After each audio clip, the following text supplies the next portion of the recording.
Por toda la tierra salió su voz, y hasta el extremo del mundo sus palabras. Salmo 19:4. Prepárese para escuchar Voz de lo Alto. Me gustaría compartirle lo que dice la segunda carta a Timoteo, capítulo 2 y el verso 13. Si fuésemos infieles, Él permanece fiel. Él no puede negarse a sí mismo. Dios es un Dios fiel. Y la fidelidad de Dios tiene relación con su poder, es decir, su omnipotencia, que es la capacidad para poder cumplir todo lo que Dios ha prometido en su palabra. Nosotros, como personas finitas, que no tenemos poder para cumplir con todo lo que prometemos, no podemos ser fieles. Por supuesto que en nosotros está querer ser fieles, pero como no tenemos la potestad de controlar todas las cosas en nuestra vida, muchas veces fallamos. Pero con Dios no hay esa limitante.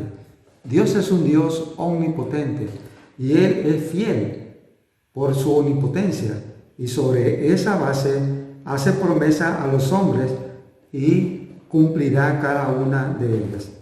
Después que los israelitas conquistaron la tierra prometida, que Dios le prometió a Abraham y a su descendencia, estas fueron las palabras de Josué.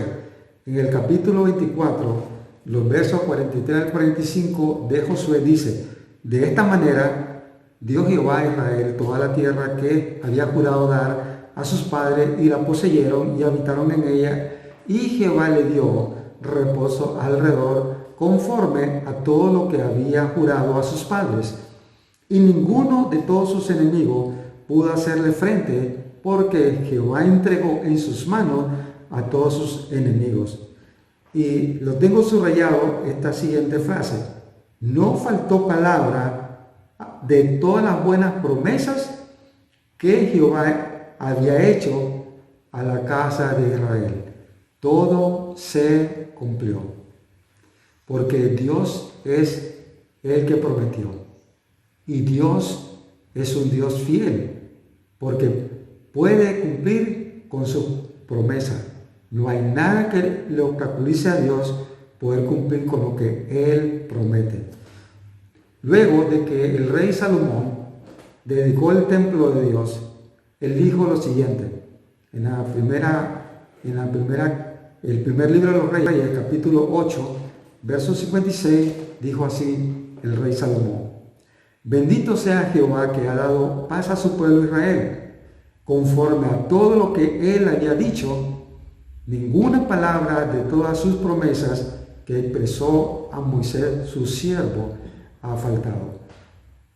El rey Salomón reconoce la fidelidad de Dios en que cumplió con todo lo prometido, y que ninguna de sus palabras que él prometió quedó sin cumplirse.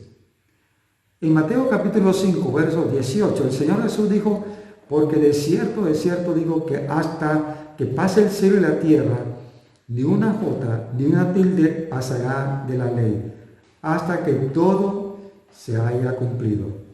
Dios dice que todas las promesas que ha dado en su palabra se cumplirán hasta el fin. Todo será cumplido hasta en su más mínimo detalle. El salmo más corto que tenemos en la Escritura, que es el Salmo 117, el verso 2, dice que la fidelidad de Dios es para siempre, y hasta se ha sacado un cantito de ese salmo. Así que encontramos muchas y diversas promesas en la Biblia, y sabemos que porque fueron hechas por un Dios que todo lo puede, Él las cumplirá, porque es un Dios fiel y omnipotente para cumplirlas. Me gustaría referirme a dos promesas que el Señor ha hecho en su palabra. La primera es la promesa que Dios hizo a su iglesia. El Señor Jesús dijo lo siguiente en Mateo 16, 18: y yo también te digo que tú eres Pedro, y sobre esta roca edificaré mi iglesia, y las puertas del Hades no prevalecerán contra ella. Esta es una promesa que el Señor le hizo a su iglesia. Jesús dijo que Él edificaría su iglesia sobre la base de su poder, de su autoridad. Él dijo sobre esta roca, refiriéndose a una roca fuerte, a un fundamento sólido, a una base firme. Ya el apóstol Pablo nos da la interpretación en la primera carta a los Corintios, capítulo 10, verso 4, nos dice que la roca era Cristo. Asimismo también en los escritos del apóstol Pedro nos dice que la roca que desecharon los hombres ha venido a ser la piedra del ángulo. Así que Cristo es la roca sobre la cual Jesús edificó su iglesia y le hizo promesa de perpetuidad. Así que la existencia de la iglesia como institución divina no depende ni de la fuerza ni de la fidelidad de las personas que la componen, ni aún de los líderes que le guíen. La existencia de la iglesia depende únicamente de la fidelidad del Señor para cumplir la promesa de su perpetuidad. Y esto lo vemos a lo largo de 20 siglos. La iglesia ha seguido existiendo desde los días de Cristo hasta nuestros días en cumplimiento de la promesa de Dios debido a su fidelidad.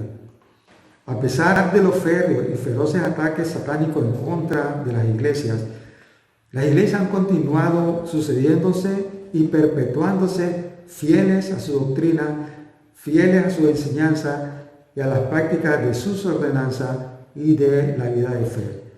Y en cumplimiento de la promesa del Dios fiel, las iglesias seguirán existiendo hasta que se consuma el propósito de Dios por el cual las iglesias están en este mundo.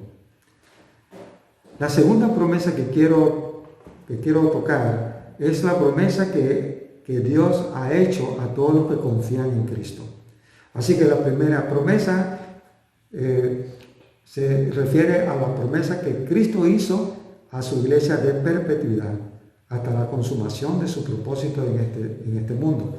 Y la segunda es la promesa que Él ha hecho a todos los que confían en Cristo. En Romanos capítulo 3, los versos 23 al 25, así dice el Señor: por cuanto todos pecaron y están destituidos de la gloria de Dios, siendo justificados gratuitamente por su gracia, mediante la redención que es en Cristo Jesús, a quien Dios puso como propiciación por medio de la fe en su sangre.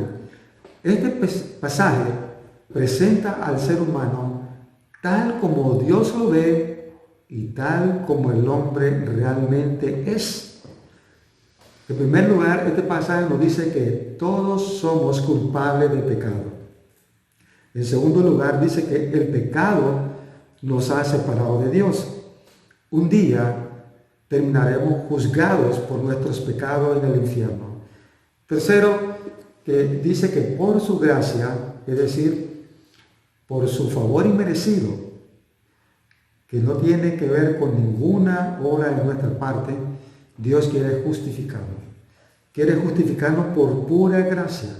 Esto quiere decir que Dios quiere declararnos inocente, sin culpa, como que si nunca hubiésemos pecado.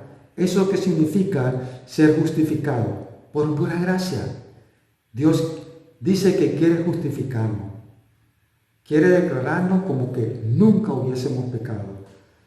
Pero esta promesa de justificarnos por pura gracia tiene su base en la redención de Cristo.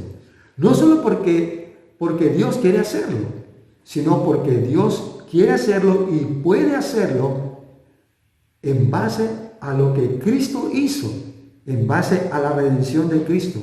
Es decir, en base al pago que Cristo hizo con su sangre, pagando el precio de nuestra salvación, para dejarnos libres de culpa, libre de castigo.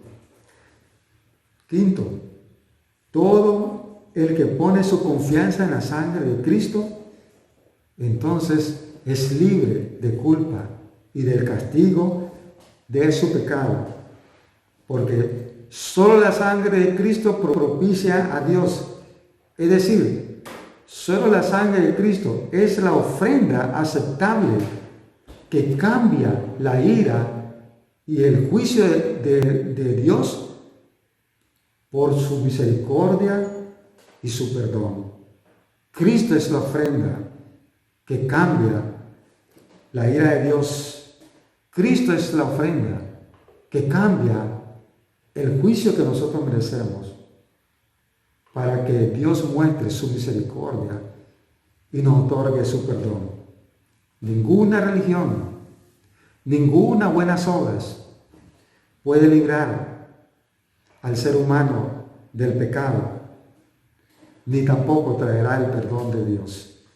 Solo la redención de Cristo, quien con su sangre pagó el precio de nuestro perdón. Solo la sangre de Cristo propicia a Dios, cambia el juicio de Dios por misericordia. Solo la sangre de Cristo nos asegura el perdón de nuestros pecados. Estimado amigo, ¿quieres ser salvo? ¿Quieres recibir el perdón de tus pecados en vez de la ira de Dios? ¿Quieres tener la promesa de vida eterna en vez de la condenación eterna? Romanos 10:9 dice: si confesares con tu boca que Jesús es el Señor y creyeres en tu corazón que Dios le levantó a los muertos, serás salvo. Eso es lo que Dios dice que tienes que hacer. Tienes que arrepentirte de tus pecados, haciendo un cambio en tu vida, una decisión de dejar la vida sin Dios y volverte a Dios mediante la fe en Jesús como tu único y suficiente Salvador. ¿Cuál es la decisión? Debes confesar con tu boca y creer en tu corazón en Jesús como tu único y suficiente Salvador. ¿Y cuál es la promesa? Dios dice: y serás salvo. Eso significa que serás salvo del pecado, que serás salvo de la condenación eterna. Significa que Dios te dará su perdón, te dará vida eterna. Dios te recibirá como su hijo. ¿Tomarás la decisión?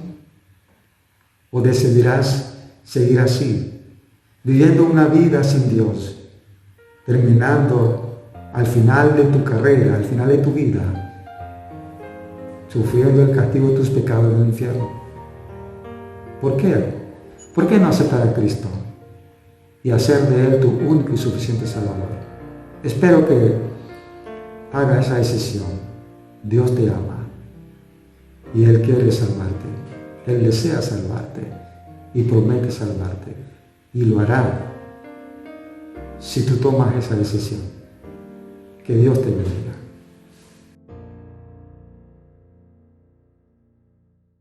Usted ha escuchado el programa Voz de lo Alto,